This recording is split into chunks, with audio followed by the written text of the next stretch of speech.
आज दोपहर में मेरी सौतन जो है वो लाउंज में बैठी हुई थी और मेरे जेठ जेठानी भी वहीं बैठे हुए थे। अचानक से मेरे जेठ ने मेरी सौतन से पूछ लिया कि आपकी क्वालिफिकेशन क्या है, आपकी क्या सैलरी वगैरह है, कितनी आपकी, कहाँ कहाँ से आपने पढ़ाई हासिल की हुई है। मतलब इस तरह के जाहिलों वाले सवाल जो है वो कर रहा था और बड़े बहुत ही बुरे अंदाज में जो है ना वो क्वेश्चन कर रहा था।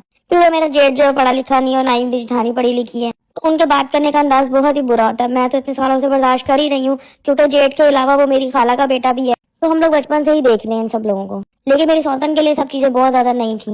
उसने तो साफ जवाब दे दिया कि भाई देखिए, ये मेरी पर्सनल चीज है, मैं आपको नहीं बता सकती हूँ कि मैं क्या करती हूँ और मैं क्या नहीं करती।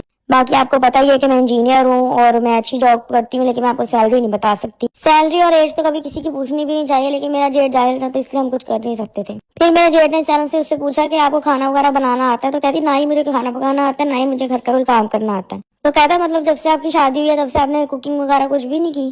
कहती जिस तरह के क्वेश्चन आप मुझसे कर रहे हैं ना, ऐसा क्वेश्चन तो आज तक मेरे शौहर ने मुझसे नहीं किए हैं जो आप मुझसे कर रहे हैं।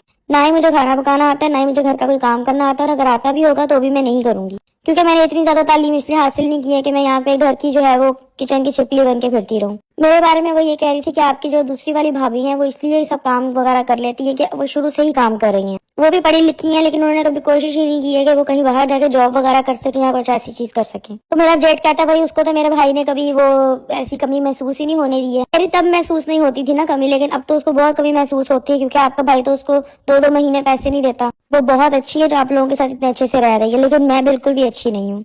इसलिए मेरे से आप जब भी कोई बात करें तो सोच समझ के करें, क्योंकि इससे फिर प्रॉब्लम सिर्फ और सिर्फ आपके भाई को होगी। जेठ जेठानी सारी बातें सुन के इतने ज्यादा हैरान हो गए और गुस्से में उठ के कमरे में चले गए। मेरी सौतन जो है वो हंसती रह